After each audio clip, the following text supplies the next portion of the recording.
क्या सचमुच तब्बू ने सोची समझी साजिश के तहत साजिद नाडियाडवाला की जिंदगी में एंट्री करके दिव्या भारती की जगह लेने की कोशिश की थी? और क्या वाकई में फिल्म हम साथ साथ है की शूटिंग के दौरान तब्बू ने ही सलमान खान को काले हिरण का शिकार करने के लिए पीछे से उस्काया था? और क्या ये सच है कि तब्बू ने अपनी सगी बहन फराह नाज के करियर को बर्बाद करने के लिए बैकस्टेज पॉलिटिक्स खेली थी ताकि वो खुद सुपरस्टार बन सके? और क्या सचमुच अपने करियर को चमकाने के लिए तब्बू ने जानबूझकर संजय दत्त के साथ अपने झूठे अफेयर की खबरें पूरे बॉलीवुड में हर तरफ फैला दी थी? और क्या ये सच है कि नागार्जुन के शादीशुदा होने की बात जानते हुए भी तब्बू ने सालों तक उनके साथ अफेयर किया और उनका घर तोड़ने की कोशिश की? इन सारे सवालों के जवाब आज हम उनकी कहानी में ढूंढेंगे, लेकिन इस उलझी हुई कहानी को समझने के लिए हमें सबसे पहले वक्त के पहिए को पीछे घुमाना होगा। हमें चलना होगा उस दौर में जहां से इस बेमिसाल एक्ट्रेस का सफर शुरू हुआ था। साल 1971, तारीख 4 नवंबर। हैदराबाद के एक मुस्लिम परिवार में एक बच्ची का जन्म होता है। माँ बाप ने नाम रखा तबस्सुम हाशमी। यही बच्ची आगे चलकर बॉलीवुड में तब्बू के नाम से मशहूर होने वाली थी। तब्बू के पिता का नाम जमाल हाशमी और माँ का नाम रिजवाना था। लेकिन किस्मत का खेल देखिए, तब्बू ने अपने पिता का साया बचपन में ही खो दिया था। उनके पैदा होने के कुछ समय बाद ही उनके माता पिता का तलाक हो गया। पिता के अचानक चले जाने से पूरे परिवार पर दुखों का पहाड़ टूट पड़ा। माँ रिजवाना एक स्कूल टीचर थी और उन्होंने अकेले दम पर अपने दोनों बेटियों फराह नाज और तब्बू की परवरिश करने का फैसला किया। बचपन से ही तब्बू ने घर में पैसों की तंगी और एक पिता की कमी को बहुत गहराई से महसूस किया था। हैदराबाद के सेंट एन्स हाई स्कूल में पढ़ते हुए भी उनके दिमाग में हमेशा एक ही बात रहती थी कि उन्हें अपनी माँ का हाथ बटाना है, अपने परिवार को इस मुश्किल हालात से बाहर निकालना है।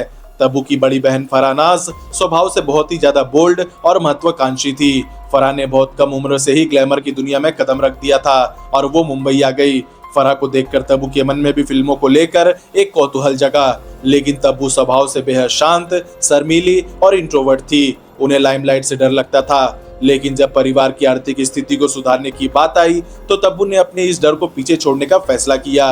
साल 1980 में जब तब्बू सिर्फ 9 साल की थी तब उन्हें फिल्म बाजार में एक छोटा सा रोल मिला। इसके बाद साल 1985 में महान देवानंद साहब की नजर इस शांत और गहरी आंखों वाली लड़की पर पड़ी। देवानंद ने अपनी फिल्म हम नौजवान में तब्बू को एक बेहद ही संवेदनशील रोल दिया। इस फिल्म में तब्बू ने देवानंद की बेटी का किरदार निभाया था, जिसके साथ एक दर्दनाक हादसा होता है। इस छोटे से रोल में भी तब्बू ने अपनी आंखों से जो बेबसी और दर्द बयां किया, उसने इंडस्ट्री के कुछ बड़े मेकर्स का ध्यान अपनी तरफ खींच लिया। लेकिन बाल कलाकार के रूप में काम करने के बाद भी तब्बू के लिए आगे का रास्ता बिल्कुल आसान नहीं था। वो मुंबई तो आ गई, उन्होंने सेंट जेवियर्स कॉलेज में दाखिला भी ले लिया, लेकिन फिल्मों में बतौर लीड एक्ट्रेस काम पाना एक बहुत बड़ा संघर्ष था। हर दिन ऑडिशन देना, रिजेक्शन का सामना करना और लोगों की बातें सुनना तब्बू की रूटीन का हिस्सा बन चुकी थी। कई मेकर्स का कहना था कि तब्बू का चेहरा बहुत ज्यादा सीरियस है, वो उस दौर की मसाला फिल्मों के लिए फिट नहीं बैठती, जहां हीरोइन को सिर्फ नाचना गाना होता था। लोग कहते थे कि उनकी हाइट बहुत ज्यादा है, जिससे उस दौर के छोटे कद के हीरोज के साथ उनकी जोड़ी अजीब दिखेगी। इन सारे रिजेक्शंस ने तब्बू को अंदर से बहुत ही ज्यादा परेशान किया, लेकिन उन्होंने हार नहीं मानी। उन्होंने अपनी एक्टिंग स्किल पर और ज्यादा काम करना शुरू किया। वो घंटे शीशे के सामने खड़े होकर अलग अलग इमोशन की प्रैक्टिस करती थी। उनका ये जुनून और भूख ही थी जिसने उन्हें उस मुश्किल दौर में भी टूटने नहीं दिया। तब्बू का ये कड़ा संघर्ष और मेहनत आखिरकार रंग लाई। साल 1991 में उन्हें साउथ की एक बहुत बड़ी फिल्म कूली नंबर 1 में काम करने का मौका मिला, जिसमें उनके अपोजिट सुपरस्टार वेंकटेश थे। ये फिल्म बॉक्स ऑफिस पर सुपरहिट रही और साउथ इंडस्ट्री में तब्बू के नाम का डंका बजने लगा। लेकिन तब्बू का असली लक्ष्य तो बॉलीवुड था। हिंदी सिनेमा में उन्हें पहला बड़ा ब्रेक मिला 1994 में आई फिल्म पहला पहला प्यार से। हालांकि ये फिल्म बॉक्स ऑफिस पर कोई खास कमाल नहीं कर पाई, लेकिन इसके तुरंत बाद उसी साल रिलीज हुई फिल्म विजय पथ ने तब्बू की किस्मत को हमेशा हमेशा के लिए बदल कर रख दिया। अजय देवगन के साथ आई इस एक्शन रोमांस फिल्म में तब्बू पर फिल्माया गया गाना रुक रुक रुक अरे बाबा रुक रातों रात पूरे देश की जुबान पर चढ़ गया। इस गाने में तब्बू का चुलबुला अंदाज और उनकी एनर्जी देखकर दर्शक दीवाने हो गए। फिल्म बॉक्स ऑफिस पर ब्लॉकबस्टर साबित हुई और तब्बू को इस फिल्म के लिए बेस्ट फीमेल डेब्यू का फिल्म फेयर अवार्ड भी मिला। ये तब्बू के करियर का वो सबसे बड़ा टर्निंग पॉइंट था जिसने उनके संघर्ष के दिनों को खत्म कर दिया और उन्हें स्टारडम की सीढ़ी पर लाकर खड़ा कर दिया। शुरुआती कामयाबी मिलने के बाद तब्बू के पास फिल्मों की लाइन लग गई। लेकिन तब्बू सिर्फ एक आम कमर्शियल एक्ट्रेस बनकर नहीं रहना चाहती थी। वो अपनी पहचान एक वर्सटाइल एक्ट्रेस के रूप में बनाना चाहती थी। साल 1996 में आई गुलजार साहब की फिल्म माचिस ने तब्बू के करियर को एक नई ऊंचाई दी। पंजाब के उग्रवाद के बैकग्राउंड पर बनी इस फिल्म में तब्बू ने वीरन नाम की एक ऐसी लड़की का किरदार निभाया जिसकी जिंदगी हालत के थपेड़ों से पूरे तरीके से बर्बाद हो चुकी थी। इस रोल में तब्बू ने जो संजीदगी और ठहराव दिखाया उसने पूरे देश को रोने पर मजबूर कर दिया। इस फिल्म के लिए तब्बू को उनके करियर का पहला national film award for best actress मिला। अब तब्बू सिर्फ एक कमर्शियल स्टार नहीं थी, बल्कि वो भारतीय सिनेमा की सबसे बेहतरीन अभिनेत्रियों में शुमार हो चुकी थी। इसके बाद उन्होंने साजन चले ससुराल जैसी कॉमेडी फिल्म और जीत जैसी कमर्शियल ड्रामा फिल्मों में भी काम किया, जिससे ये साबित हो गया कि वो हर तरह के रोल में फिट बैठ सकती है। जैसे जैसे तब्बू की शोहरत बढ़ रही थी, वैसे वैसे फिल्म इंडस्ट्री के गलियारों में उनके पर्सनल लाइफ को लेकर भी चर्चाएं तेज होने लगी थी। इसी दौरान मीडिया रिपोर्ट्स और इंडस्ट्री इनसाइडर के मुताबिक तब्बू का नाम उस दौर के सबसे चर्चित प्रोड्यूसर में से एक साजिद नाडियाडवाला के साथ जोड़ा जाने लगा। ये वो दौर था जब साजिद नाडियाडवाला अपनी पत्नी और बॉलीवुड की बेहद खूबसूरत एक्ट्रेस दिव्या भारती की अचानक हुए दुखद मृत्यु के गम से उभरने की कोशिश कर रहे थे। दिव्या भारती की मौत ने पूरी इंडस्ट्री को हिलाकर रख दिया था और साजिद पूरी तरीके से टूट चुके थे। ऐसे में रिपोर्ट्स के मुताबिक तब्बू की साजिद की जिंदगी में एंट्री होती है। शुरुआत में ये कहा गया कि तब्बू सिर्फ साजिद को उस गहरे सदमे से बाहर निकालने में एक दोस्त की तरह मदद कर रही थी। दोनों को अक्सर साजिद के ऑफिस और कई प्राइवेट इवेंट्स में साथ देखा जाने लगा। धीरे धीरे दोनों की ये नजदीकी मीडिया की सुर्खियों में आ गई। उस वक्त के कई मीडिया सोर्सेज और गॉसिप मैगजीन ने ये दावा करना शुरू कर दिया कि तब्बू और साजिद नाडियाडवाला एक दूसरे के बेहद करीब आ चुके हैं और दोनों जल्द शादी के बंधन में बंध सकते हैं। इन खबरों ने इंडस्ट्री में एक बहुत ही बड़ा विवाद खड़ा कर दिया था। लोग तरह तरह की बातें करने लगे थे। इस स्थिति में तब्बू को एक अलग ही नजरिए से देखा जाने लगा। इंडस्ट्री इनसाइडर का कहना है कि उस दौर में मीडिया का एक बहुत बड़ा ग्रुप तब्बू को एक मैनिपुलेटिव और महत्वाकांक्षी महिला के रूप में पेश कर रहा था, जिसने जानबूझकर एक ऐसे शख्स की जिंदगी में जगह बनाई जो अपनी पत्नी को खोने के बाद बेहद कमजोर और इमोशनली टूटा हुआ था। आरोप यहाँ तक लगने लगे कि तब्बू का साजिद के करीब आना कोई इत्तेफाक नहीं था, बल्कि साजिद के बैनर तले बन रही बड़ी फिल्मों में लीड रोल हासिल करने की एक सोची समझी रणनीति थी। रिपोर्ट्स के मुताबिक दिव्या भारती की जगह लेने की इस कोशिश को जनता और मीडिया ने बेहद नेगेटिव तरीके से देखा। लोगों का मानना था कि साजिद नाडियाडवाला का प्रोडक्शन हाउस उस वक्त बॉलीवुड के सबसे अमीर और रसूखदार बैनर्स में से एक था और तब्बू वहां अपनी हुकूमत चलाना चाहती थी। इस विवाद ने तब्बू की उस साफ सुथरी और शांत छवि को बहुत बड़ा झटका दे दिया था जो उन्होंने माचिस जैसी फिल्मों से बनाई थी। हर कोई उन पर यह आरोप लगा रहा था कि उन्होंने साजिद के दुख का इस्तेमाल अपने करियर को चमकाने और इंडस्ट्री में अपना दबदबा बढ़ाने के लिए किया है। इस रिलेशनशिप की अफवाहों और आरोपों ने तब्बू के नाम के साथ एक ऐसा विवाद जोड़ दिया जिसने उन्हें पहली बार जनता की नजरों में एक विलन की तरह खड़ा कर दिया था। अभी साजिद नाडियाडवाला के साथ जुड़ा ये विवाद थमा भी नहीं था कि साल 1998 में तब्बू की जिंदगी में एक ऐसा तूफान आया जिसने उनके करियर और पर्सनल लाइफ दोनों को हिलाकर रख दिया। ये साल था जब सूरज बरजाती अपनी मल्टी स्टारर पारिवारिक फिल्म हम साथ साथ है की शूटिंग कर रहे थे। फिल्म की स्टारकास्ट बहुत बड़ी थी। सलमान खान, सैफ अली खान, मोहनीश बहल, करिश्मा कपूर और सोनाली बेंद्रे और तब्बू। पूरी टीम राजस्थान के जोधपुर में फिल्म के एक बड़े हिस्से की शूटिंग के लिए डेरा डाले हुए थी। सब कुछ बहुत अच्छा चल रहा था। फिल्म की शूटिंग बड़े ही खुशनुमा माहौल में हो रही थी, लेकिन तभी सितंबर-अक्टूबर 1998 के उस काले दौर में वो घटना घटी जिसने भारतीय कानूनी इतिहास और बॉलीवुड के सबसे बड़े विवाद को जन्म दिया। जोधपुर के पास कड़ी गांव में 2 काले हिरणों का शिकार किया गया। काला हिरण एक लगभग खत्म होने वाली प्रजाति है और बिश्नोई समाज के लिए बेहद पूजनीय है। जैसे ही शिकार की खबर फैली, पूरे राजस्थान में बवाल मच गया। बिश्नोई समाज सड़कों पर उतर आया और पुलिस ने तुरंत मामले की तफ्तीश शुरू कर दी। जांच के दायरे में फिल्म हम साथ साथ है के लीड एक्टर्स आ गए। रिपोर्ट्स के मुताबिक चश्मदीदों और पुलिस की चार्जशीट में यह दावा किया गया कि जिस जिप्सी से ये शिकार करने के लिए एक्टर्स निकले थे उसमें सलमान खान और सैफ अली खान के साथ तब्बू, सोनाली बेंद्रे और नीलम भी मौजूद थी। मीडिया सोर्सेज का कहना है कि उस वक्त ये आरोप बहुत तेजी से लगा कि तब्बू इस पूरी गैर कानूनी गतिविधि में बराबर की हिस्सेदार थी।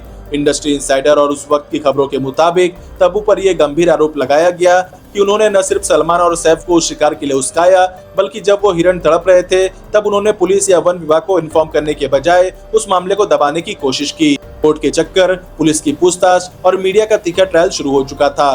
तब्बू को बार बार जोधपुर कोर्ट में पेशी के लिए जाना पड़ता था। जनता की नजरों में तब्बू की छवि एक ऐसी इंसेंसिटिव और कानून तोड़ने वाली सेलिब्रिटी की बन गई थी जिसे बेजुबान जानवरों की जान की कोई भी परवाह नहीं थी।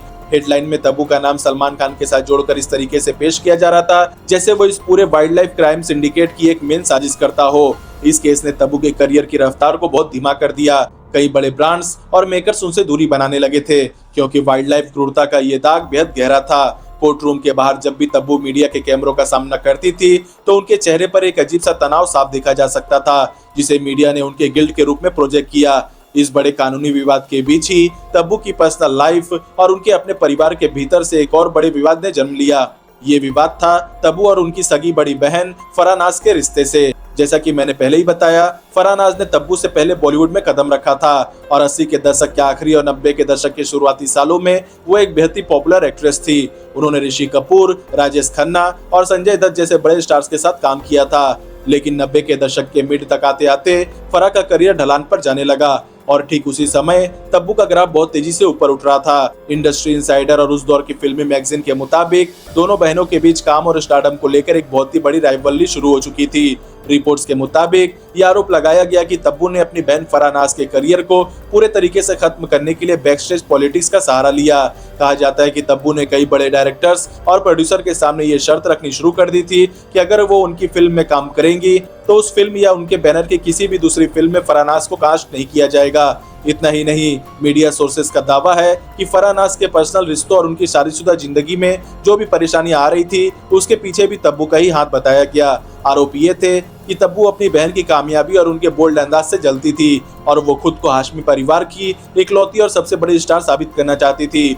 इस वजह से दोनों बहनों के बीच बातचीत पूरे तरीके से बंद हो गई। फराह नाज ने कई मौकों पर मीडिया के सामने अपना दर्द भी बयां किया था, जिसे हवा देते हुए गॉसिप कॉलम्स ने तब्बू को एक ऐसी बेरहम और स्वार्थी बहन के रूप में पेश किया जो अपने सगे खून का करियर बर्बाद करके खुद की सल्तनत खड़ी कर रही थी। इस घरेलू विवाद ने तब्बू की पब्लिक इमेज को एक विलन के रूप में और ज्यादा पक्का कर दिया। लेकिन इन तमाम विवादों, आरोपों और विलन वाली इमेज के बीच क्या कहानी सचमुच वैसे ही थी जैसी दुनिया को दिखाई दे रही थी? क्या तब्बू वाकई इतनी मैनिपुलेटिव और शातिर थी या फिर वो खुद किसी बड़े खेल का शिकार हो रही थी? अगर हम गौर करें तो साजिद नाडियाडवाला वाले मामले में सच्चाई का एक दूसरा पहलू भी था, जिसे उस वक्त की हेडलाइन ने पूरे तरीके से दबा दिया था। इंडस्ट्री के कुछ करीबी सूत्रों का कहना है कि तब्बू कभी भी दिव्या भारती की जगह नहीं लेना चाहती थी।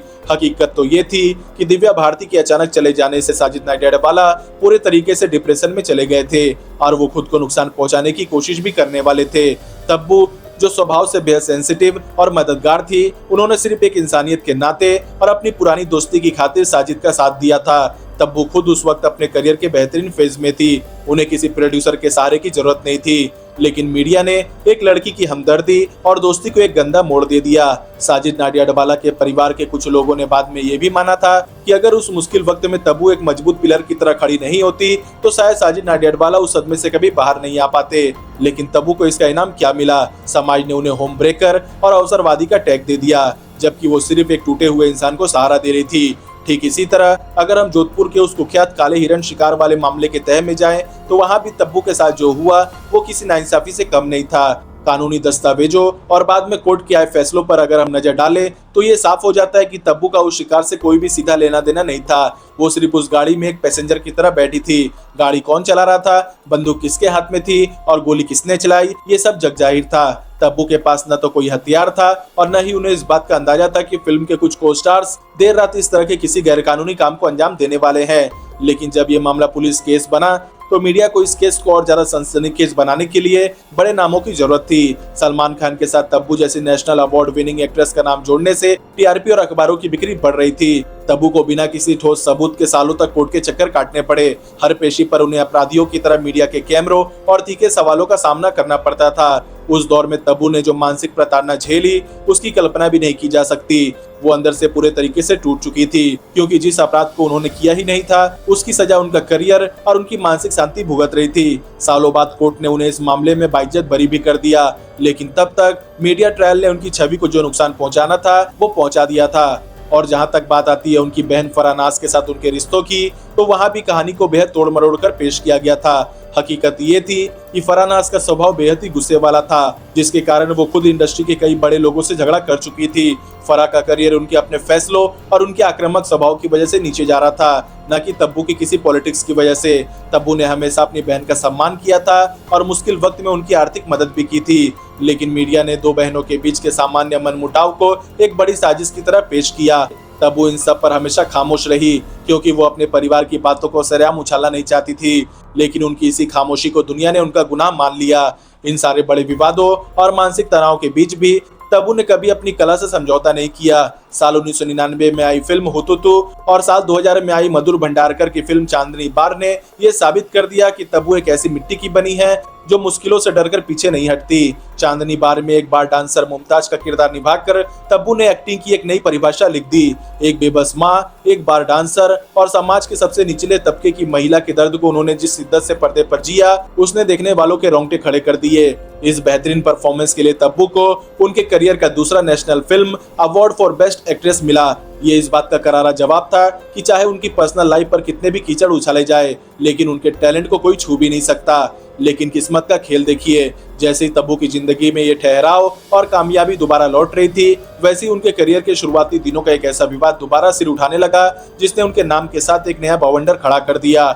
ये विवाद जुड़ा था बॉलीवुड के खलनायक यानी संजय दत्त के साथ। इंडस्ट्री इंसाइडर और उस दौर की मीडिया रिपोर्ट्स के मुताबिक ये दावा किया गया कि जब तब्बू ने अपने करियर की शुरुआत की थी, तब फिल्म सड़क और दूसरी बड़ी फिल्मों के कास्टिंग के दौरान उनका नाम संजय दत्त के साथ बहुत ज्यादा करीब से जोड़ा जाने लगा था। उस वक्त संजय दत्त बॉलीवुड के सबसे बड़े बैड बॉय और सुपरस्टार थे। रिपोर्ट्स के मुताबिक यह आरोप लगाया गया कि तब्बू ने संजय दत्त के साथ अपने कथित अफेयर की खबरों को खुद हवा दी थी, ताकि वो मीडिया की सुर्खियों में बनी रहे और उन्हें बड़ी फिल्में आसानी से मिल सके।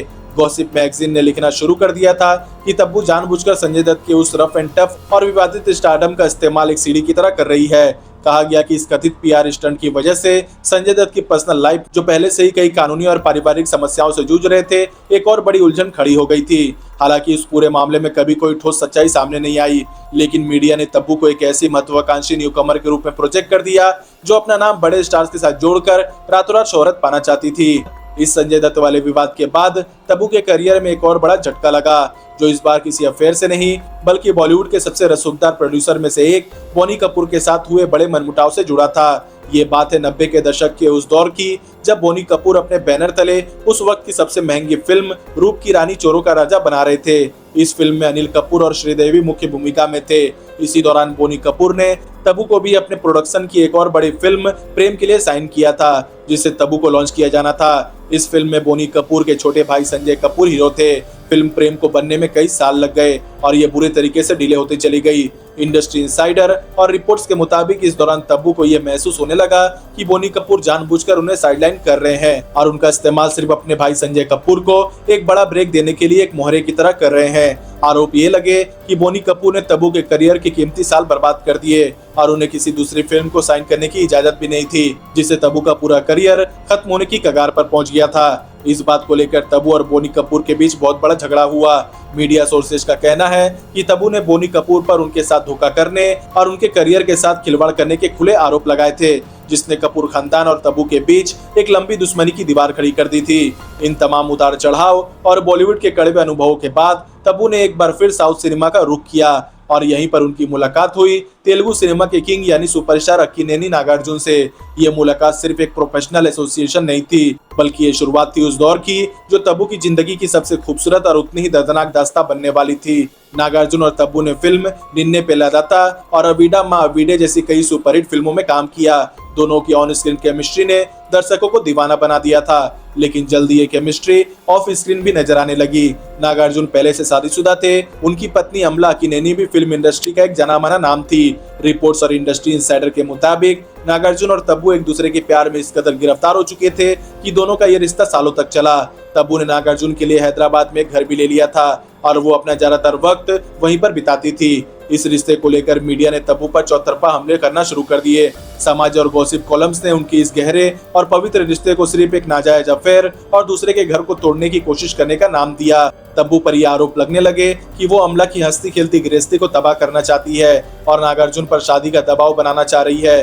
ये विवाद तब्बू की जिंदगी का सबसे लंबा चलने वाला और सबसे ज्यादा दर्द देने वाला विवाद साबित हुआ, जिसने एक बार फिर उन्हें जनता की नजरों में एक विलन बनाकर खड़ा कर दिया था। लेकिन क्या सचमुच तब्बू एक शादीशुदा मर्द की जिंदगी में जहर घुल रही थी, या फिर इस रिश्ते की हकीकत कुछ और ही थी? अगर हम इस कहानी के उस पहलू पर गौर करें जिसे हमेशा अनदेखा किया गया, तो समझ आता है कि तब्बू और नागार्जुन का रिश्ता कोई छुपा हुआ या गंदा अफेयर नहीं था। नागार्जुन की पत्नी अमला खुद इस रिश्ते से पूरी तरह वाकिफ थी और उन्होंने कभी भी तब्बू का विरोध नहीं किया।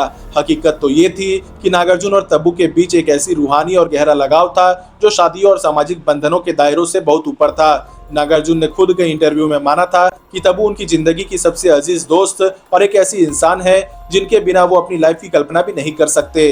तब्बू ने कभी भी नागार्जुन पर अमला को छोड़ने या उनसे तलाक लेने का दबाव नहीं बनाया। उन्होंने नागार्जुन के परिवार और उनकी स्पेस का हमेशा पूरा सम्मान किया।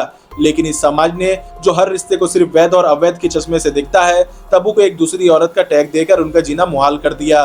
तब्बू ने इस रिश्ते के लिए अपना सब कुछ दांव पर लगा दिया था, लेकिन बदले में उन्हें सिर्फ बदनामी और अकेलापन मिला। इस गहरे दर्द और अकेलेपन ने तब्बू को अंदर से बहुत शांत और गंभीर बना दिया। उन्होंने समझ लिया था कि ग्लैमर की इस दुनिया में सच की कोई कीमत नहीं होती। इसके बाद तब्बू ने खुद को पूरे तरीके से अपने काम में झोंक दिया। साल 2006 में आई मीरा नायर की इंटरनेशनल फिल्म द नेमसेक और साल 2007 में आई बाल्की की फिल्म चीनी कम में अमिताभ बच्चन के साथ उनकी परफॉर्मेंस ने ये साबित कर दिया कि तब्बू एक्टिंग के उस मुकाम पर पहुंच चुकी है जहां कोई भी विवाद उनका कुछ भी नहीं बिगाड़ सकता। चीनी कम में अपने से 30 साल बड़े सुपरस्टार के अपोजिट एक 34 साल की आत्मनिर्भर महिला का किरदार निभाकर उन्होंने बॉलीवुड की रूढ़िवादिता को तोड़कर रख दिया। लेकिन समय हमेशा एक जैसा नहीं रहता। साल 2010 के दशक की शुरुआत होते होते तब्बू के करियर में एक ऐसा ठहराव आया जिसने उनके फैंस को चिंता में डाल दिया। वो फिल्मों में बहुत कम दिखने लगी, बड़े बैनर्स उनसे दूरी बनाने लगे और इंडस्ट्री में ये चर्चा तेज हो गई थी कि तब्बू का दौर अब खत्म हो चुका है। हर तरफ ये कयास लगाए जा रहे थे कि लगातार लगे विवादों के दाग, जोधपुर कोर्ट के चक्कर और नागार्जुन के साथ रिश्ते के दर्दनाक अंत ने तब्बू को मानसिक और प्रोफेशनल तौर पर इस कदर तोड़ दिया है कि अब उनका कमबैक मुमकिन नहीं है। एक ऐसा दौर भी आया जब तब्बू को कई महीनों तक कोई भी बड़ी फिल्म का ऑफर नहीं मिला। मीडिया ने लिखना शुरू कर दिया कि जो एक्ट्रेस कभी बॉलीवुड पर राज करती थी वो अब गुमनामी के अंधेरे में खो चुकी है। इंडस्ट्री इनसाइडर का कहना है कि उस वक्त तब्बू भारी फाइनेंशियल क्राइसिस से भी गुजर रही थी, क्योंकि उन्होंने फिल्मों से दूरी बना ली थी और हैदराबाद वाले घर के साथ साथ मुंबई में सरवाइव करना उनके लिए मुश्किल हो रहा था। उनके डिप्रेशन और खराब सेहत की खबरें भी फिल्मी गलियारों में उड़ने लगी थी। लोगों का मानना था कि तब्बू का ये हाल उनके अपने गलत फैसलों और विवादों से घिरे रहने की वजह से हुआ है। लेकिन तब्बू ने हार मानना नहीं सीखा था। साल 2014 में जब डायरेक्टर विशाल भारद्वाज अपनी फिल्म हैदर लेकर आए तो उन्होंने तब्बू को गजाला का वो आइकॉनिक और कॉम्प्लेक्स किरदार ऑफर किया जिसे बॉलीवुड की कोई भी बड़ी एक्ट्रेस छूने से भी डरती। इस फिल्म में शाहिद कपूर की मां का रोल निभाकर तब्बू ने वो तहलका मचाया कि पूरा सिनेमाघर तालियों से गूंज उठा। हैदर के लिए तब्बू को बेस्ट सपोर्टिंग एक्ट्रेस का फिल्म फेयर अवार्ड भी मिला। ये तब्बू के उस धमाकेदार कमबैक की शुरुआत थी जिसने उनके आलोचकों के मुंह हमेशा के लिए बंद कर दिए। इसके तुरंत बाद साल 2015 में आई फिल्म दृश्यम में उन्होंने एक सख्त पुलिस अफसर आईजी मीरा देशमुख का किरदार निभाया। अजय देवगन जैसे सुपरस्टार के सामने स्क्रीन पर आंख से आंख मिलाकर खड़ी होने वाली तब्बू ने इस रोल में जो तीखापन और रौब दिखाया उसने इस फिल्म को कल्ट बना दिया। तब्बू ने यह साबित कर दिया कि वो सिर्फ एक एक्ट्रेस नहीं है, बल्कि वो पावर हाउस है जो 40 की उम्र पार करने के बाद भी अपने दम पर पूरी फिल्म को चला सकती है। इसके बाद साल 2008 में आई श्री राम राघवन की सस्पेंस थ्रिलर फिल्म अंधाधुन ने तो तब्बू के करियर को एक अलग ही लेवल पर पहुंचा दिया। आयुष्मान खुराना के अपोजिट इस फिल्म में तब्बू ने सिमी नाम की एक नेगेटिव और साइकोपैथ महिला का किरदार निभाया जो अपने पति का करने के बाद भी जरा सा भी नहीं हिचकिचाती। इस ग्रे शेड वाले किरदार में तब्बू ने जो कमाल की एक्टिंग की उसने दुनिया भर के क्रिटिक्स को उनका मुरीद बना दिया। फिल्म बॉक्स ऑफिस पर ब्लॉकबस्टर रही और तब्बू को इसके लिए बेस्ट एक्ट्रेस क्रिटिक्स का फिल्म फेयर अवार्ड भी मिला। तब्बू ने बॉलीवुड की उस सोच को पूरे तरीके से बदल दिया जहां माना जाता था कि एक उम्र के बाद हीरोइनों को सिर्फ माँ या भाभी के साइड रोल मिलते हैं। वो अपनी जनरेशन की इकलौती ऐसी एक्ट्रेस बन गई जो हर बड़े डायरेक्टर की पहली पसंद बन चुकी थी। साल 2022 में जहां बॉलीवुड की बड़ी बड़ी फिल्मों और बड़े बड़े सुपरस्टार बॉक्स ऑफिस पर बुरी तरीके से फ्लॉप हो रहे थे, वहीं तब्बू की 2 फिल्मों भूल भुलैया 2 और दृश्यम 2 ने मिलकर बॉक्स ऑफिस पर 500 करोड़ से ज्यादा का बिजनेस किया। कार्तिक आर्यन के साथ भूल भुलैया 2 में मंजुलिका और अंजुलिका का डबल रोल निभाकर उन्होंने ये साबित कर दिया कि आज भी ऑडियंस थिएटर पर सिर्फ उनका नाम देखकर आती है। इसके बाद उन्होंने कुत्ते और क्रू जैसी फिल्मों में भी अपनी वर्सेटाइल एक्टिंग का जलवा बिखेरा। तब्बू का स्टारडम किसी हीरो की बैकिंग का मोहताज नहीं रहा, बल्कि वो खुद एक ब्रांड बन चुकी थी। अगर हम तब्बू के नेटवर्थ और इनकम सोर्सेस की बात करें तो रिपोर्ट्स के मुताबिक आज तब्बू के पास करोड़ों की संपत्ति है। वो एक फिल्म के लिए लगभग 3 से 5 करोड़ रुपए चार्ज करती है। फिल्मों के अलावा ब्रांड इंडोर्समेंट, स्टेज शोज और रियल एस्टेट इन्वेस्टमेंट से उनकी मोटी कमाई होती है। मुंबई के एक बेहद पॉश इलाके में उनका अपना एक आलीशान अपार्टमेंट है और हैदराबाद में भी उनकी करोड़ों की प्रॉपर्टी है। इसके बावजूद तब्बू की पर्सनल लाइफ आज भी बेहद सिंपल और प्राइवेट है। उन्होंने कभी भी अपनी दौलत का दिखावा नहीं किया। आज साल 2026 में जब तब्बू अपने करियर के सबसे बेहतरीन और मैच्योर फेस में है, अगर हम उनके साथ की दूसरी एक्ट्रेसेस से उनकी तुलना करें तो ये साफ हो जाता है कि तब्बू ने जो मुकाम हासिल किया है वो किसी और के बस की बात नहीं थी। उनकी समकालीन एक्ट्रेसेस जैसे करिश्मा कपूर, रवीना टंडन, शिल्पा शेट्टी या मनीषा कोइराला जैसी सुपरस्टार ने या तो शादी करके फिल्मों से ब्रेक ले लिया या फिर वह सिर्फ रियलिटी शो या छोटे मोटे सपोर्टिंग रोल्स तक ही सीमित रह गई है। वो बदलते वक्त के साथ खुद को उस तरीके से अडॉप्ट नहीं कर पाई जिस तरीके से तब्बू ने किया। तब्बू ने कभी भी अपनी उम्र को अपने आड़े नहीं आने दिया। उन्होंने कभी भी यंग दिखने की होड़ में खुद को शामिल नहीं किया, बल्कि अपनी झुर्रियों और अपनी मेच्योरिटी को ही अपनी सबसे बड़ी ताकत बना लिया।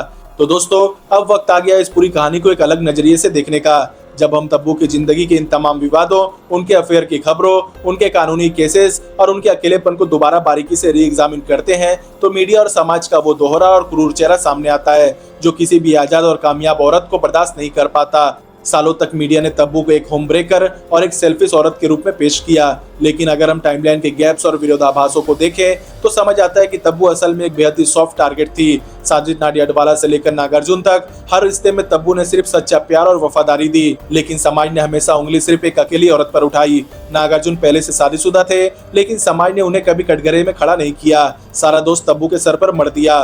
जोधपुर केस में भी असली गुनहगारों को छोड़कर तब्बू को सिर्फ इसलिए घसीटा गया क्योंकि वो एक सॉफ्ट टारगेट थी जिनसे हेडलाइन बनती थी। तब्बू ने अपनी पूरी जिंदगी में जो पर्सनल लॉस झेला उसकी भरपाई कोई नेशनल अवार्ड या करोड़ों की नेटवर्थ नहीं कर सकती। उन्होंने अपने प्यार को खोया, समाज के गंदे आरोप झेले, अपनी बहन के साथ रिश्तों में आई करवाहट का दर्द सहा और सबसे बढ़कर वो ताउम्र अकेली रही। उन्होंने कभी शादी नहीं की। एक इंटरव्यू में जब उनसे पूछा गया कि उन्हें अकेलेपन से डर नहीं लगता तो उन्होंने बेहद सादगी से कहा था कि अकेलापन अब उनकी आदत बन चुकी है और ताकत भी। तब्बू ने कभी भी विक्टिम कार्ड नहीं खेला। उन्होंने कभी भी किसी प्रेस कॉन्फ्रेंस में आकर रो रो कर अपनी बेगुनाही के सबूत पेश नहीं किए। उनकी यही खामोशी और गरिमा ही उनकी सबसे बड़ी जीत साबित हुई। आज 2026 में तब्बू फिल्म इंडस्ट्री की सबसे सम्मानित और कल्ट एक्ट्रेस में से एक है। आज की यंग जनरेशन की एक्ट्रेसेस जैसे आलिया भट्ट, दीपिका पादुकोण या श्रद्धा कपूर भी तब्बू को अपना आइडल मानती है। फैन सोशल मीडिया पर उनकी एक्टिंग और उनकी ग्रेस की तारीफ करते नहीं थकते। तब्बू ने यह साबित कर दिया कि स्टारडम पाने के लिए आपको किसी पीआर स्टंट, गॉसिप या कंट्रोवर्सी की जरूरत नहीं होती। अगर आपके पास सच्चा टैलेंट है तो दुनिया को एक दिन आपके सामने झुकना ही पड़ेगा। उन्होंने अपनी जिंदगी को अपनी शर्तों पर जिया, बिना इस बात की परवाह किए कि दुनिया उनके बारे में क्या सोचती है। तब्बू की ये पूरी जिंदगी हमें सोचने पर मजबूर करती है कि शोहरत और ग्लैमर के इस चमकते पर्दे के पीछे की हकीकत कितनी कड़वी और दर्दनाक हो सकती है। एक ऐसी औरत जिसने सिनेमा को अपना सब कुछ दे दिया, बदले में इस समाज ने उसे सिर्फ बदनामी और अकेलेपन की आंसू दिए, लेकिन फिर भी वो खड़ी रही, लड़ती रही और आज भी अपने शर्तों पर जी रही है। तो दोस्तों, इस पूरी कंट्रोवर्शियल बायोग्राफी पर आपका क्या सोचना है? क्या तब्बू वाकई में उन तमाम विवादों में उतनी ही गुनहगार थी जितना मीडिया ने उन्हें दिखाया, या फिर बॉलीवुड के इस बड़े खेल में सिर्फ एक मोहरा बनकर वो रह गई? अपनी राय नीचे कमेंट बॉक्स में जरूर शेयर करें और अगर आपको ये वीडियो पसंद आया हो तो वीडियो को लाइक करें, चैनल को सब्सक्राइब करें और बेल आइकन कॉल पर दबाना ना भूलें। तो मिलते हैं नेक्स्ट वीडियो में।